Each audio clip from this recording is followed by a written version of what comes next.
What's going on, BFL fam? I'm Carlos. This is Steven. Hey, everybody.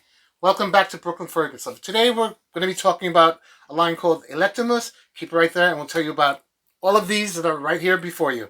Brooklyn Fragrance Lover.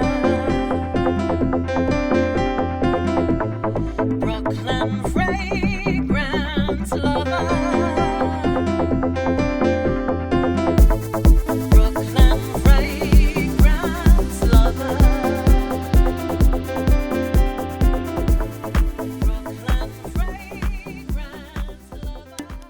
Thanks so much for tuning in today.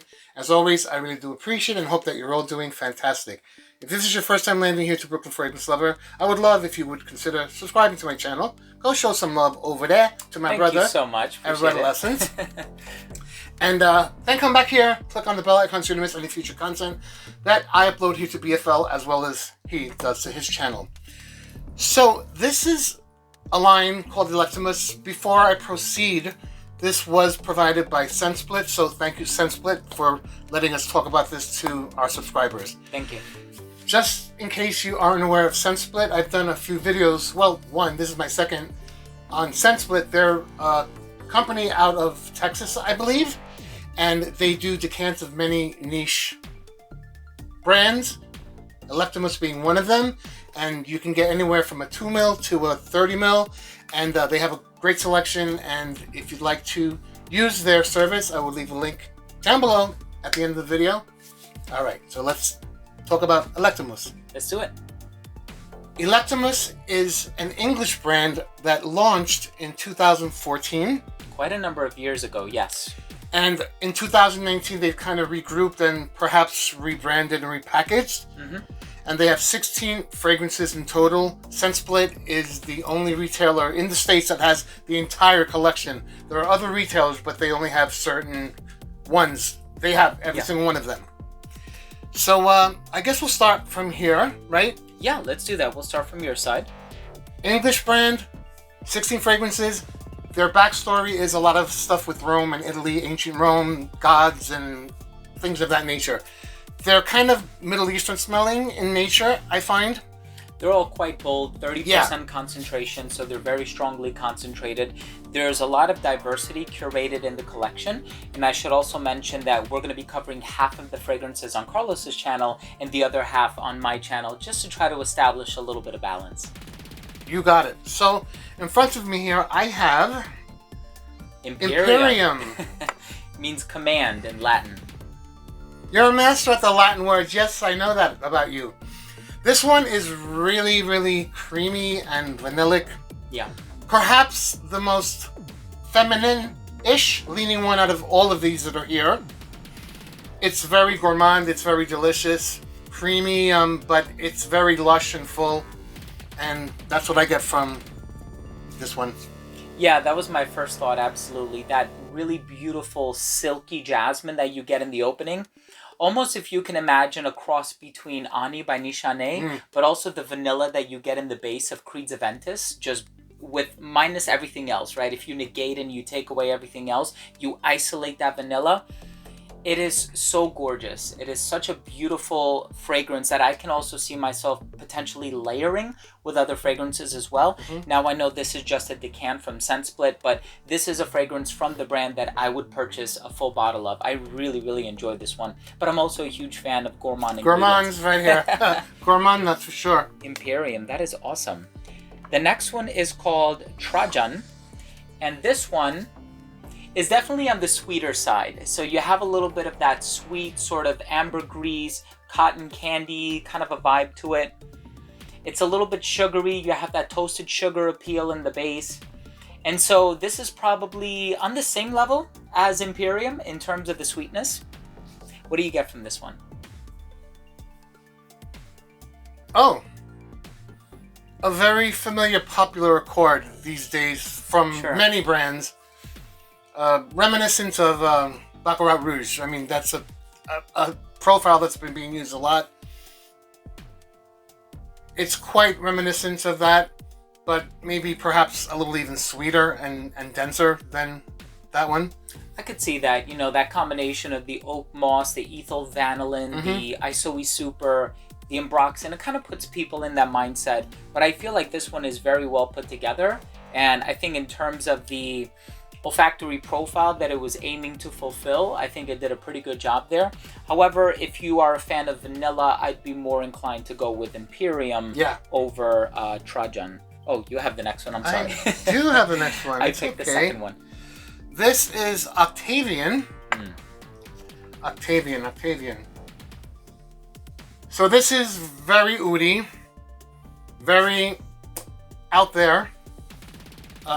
Perhaps slightly animalic, but of course, you know, test strips always bring out, like, it's exaggerated than how it dries down on skin. We all know this by now. And it's perhaps a little too strong in the oud area for my personal taste, but for oud fans, this is perfect for them. It's definitely assertive in that it's oudy, it's woody, it's masculine, and it's strong. Oh wow, okay.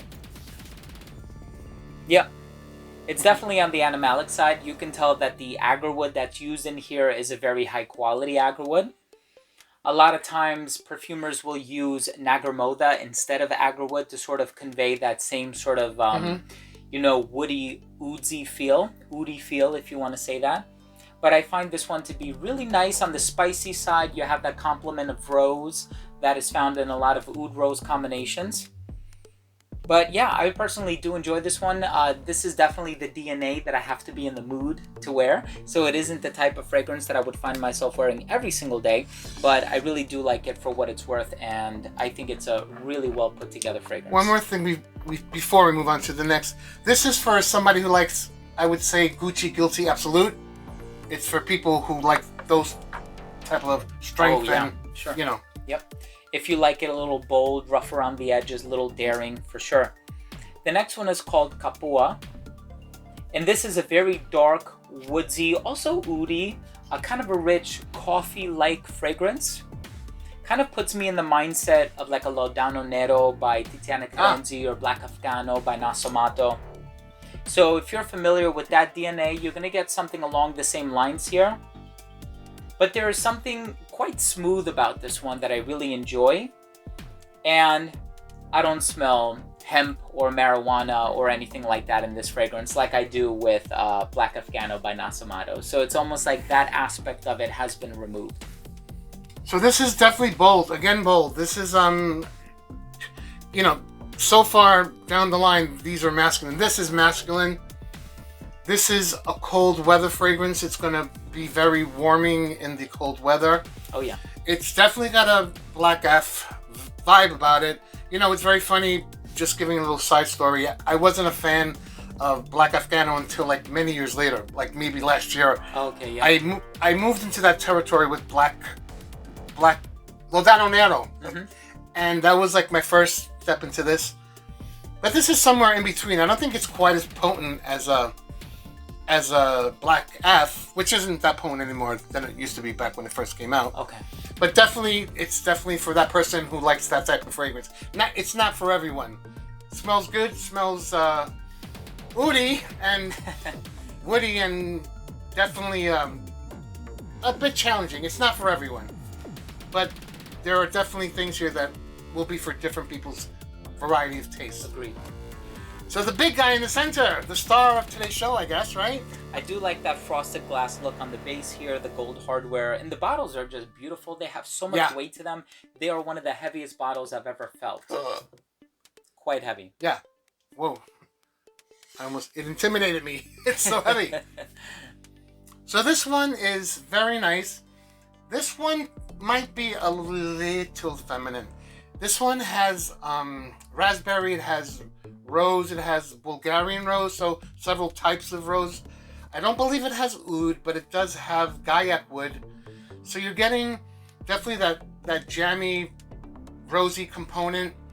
You're getting a bit of sweetness from the raspberry, and then the sweetness, a sweet woodiness. I always find that Gaiac wood gives a kind of like a sweet layer in a fragrance. Okay. And I do like this one a lot. Yeah. Sorry. That's okay. Yeah, I actually really like the raspberry sweetness in here, but I like that it's not a plain fruity raspberry, that it's kind of cut by that rose in here. And so this so far appears to be the most sensual one, probably in addition to Imperium. So whenever I think of vanilla, I sort of am reminded of those types of fragrances that come across smelling rather sensual on account of the sweetness. This one, I feel like it's sensual because of the rose, and I think rose kind of conveys romantic vibes, and it conveys sensuality, and I like this one. It's very romantic. It's definitely the type of fragrance I can imagine somebody wearing, both a woman and a man, while going out on a date, and I think it's very well done, very well put together. And maybe even wearing it together. The whole restaurant will love how your table smells. That's right. The next one is Black Caviar, and for this one, it's a very bright fragrance. I definitely get some incensey and resinous notes from this one. However, whenever I think of incensey notes, I usually think of something very deep and woodsy and balsamic and sticky and sappy. That's not necessarily what I'm getting here. There's this sort of bright quality enveloping the composition, and I feel like it's taking away from the depth of the resins, but in a good way. I think it's not this overly rich, dense fragrance that you can only wear in the colder weather. I think what it does here is it enhances the versatility. So I can see myself wearing this when it's a little bit warm outside as well, but also in a climate-controlled environment too. So it's not overly rich, despite the fact that it has a lot of resins. Straight off the bat, I get fougere type barbershop. So I guess that ties into fresh, because when you go to the barbershop, you kind of get freshened up, and the menthol of the shaving creams and stuff. Oh, I see what you mean. Yeah. And this is definitely fresher on the brighter side than all of them, but it's not a happy, light, frilly fragrance. None of these are. Means, no. But this is I would say for the person that likes like Beach Hut Man would probably like this one. I see what you mean by that. Yeah. The gods are angry. They're gonna throw a lightning bolt. Thunder and lightning. So I do like that one. It's a little more approachable than perhaps these two. You know, still my favorite is this one and this one, Celestial. Yeah, I think there are definitely fragrances out there where if you want to seem daring and mysterious and a little rough around the edges, you have the fragrances to sort of suit that need. But then you also have ones that are incredibly wearable. You can wear them to the office. They will likely land you several compliments. And so, like I said, there's a lot of variety curated in this collection. And the next one is Jupiter. And this one is also very jammy. It's very full. I have this spicy quality that is starting to come through, a little bit of saffron perhaps, and it's a really nice balance, right, of that spiciness but also this jammy fruitiness. And it's interesting because when you mention raspberry and saffron, I was almost reminded of this formula. So it kind of surprised me when I smelled this one, and I'm like, oh, is there an overlap here? But no, they're quite different from one another. I feel like Celestial really goes in more fruity territory, and this one has more of an emphasis on the spice. What do you think of Jupiter? Spicy. Approachable. There's nothing here that screams, I better not spray too much before I go to the office. These perhaps might not be office scents. They're more for special occasions. If you did wear these, you'd probably have to go light on the trigger. But this is spicy. It's more approachable than some of the previous ones. And it's likable. Perhaps not a love for me personally, but it's it's cool. I completely understand that. And you have the last one, and the last one is called Sylvanas. Sylvanas. You did a double there, but it's okay, no problem, brother. No, I didn't. This was yours. I picked Jupiter. You, me. Doesn't matter. They're getting two opinions anyway. Yeah. Which was the one that was stumping you a little bit? It was Jupiter. Okay. I'm still not getting it. Is this the one here? No, this one that we just did is Jupiter. This is called Sylvanas, as you said. Because I don't listen, I talk. I just listen. Or maybe the other way around. This smells a little soapy-ish, fresh to me. I thought that too. There's like an ambergris quality in there. Yeah, perhaps a little soft, but there's a freshness about it. It's definitely soapy. Like that's what I get on first sniff. I'm not picking out too many other notes. Yeah, it also has this sort of woodsy sandalwood. Perhaps a respray? Yeah, we can certainly respray. I find this one to definitely be on the fresher side. This is probably one of the safest fragrances in the collection. So far, Yeah, it halfway opens through. up quite bright in the opening. There's a very soapy, right? sort of soapy, bright, slightly floral, metallic vibe that it gives off. And with a name like Sylvanas, I couldn't help but think of silver. And it almost conveys the silvery, metallic hue about it. Yeah. Oh, wow. So, it's a little cold. It's a little metallic. It's a little fresh at the same time.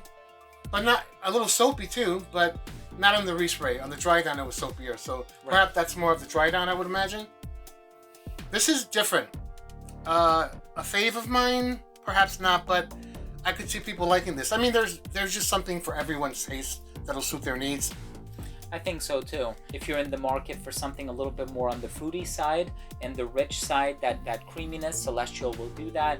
Something on the darker side, of course, you'll find it in kapua or some of the other richer, more resinous fragrances, for example. But there's a lot of diversity in this collection. Yeah, so vanillic, a little sweet tooth for someone. Definitely woodsy in cold weather. This is a nice sensual fragrance for both man and woman. Yep. We got some freshness. We got some metallic here. So a lot of stuff to play with. Absolutely. So thank you once again so much to ScentSplit for providing us with these samples and this bottle for review. We really do appreciate that. Hope you guys enjoyed and you have a good time with us today. We always have a great time with you. And until next time, you take care, stay blessed, and we'll see you at the next video. Bye.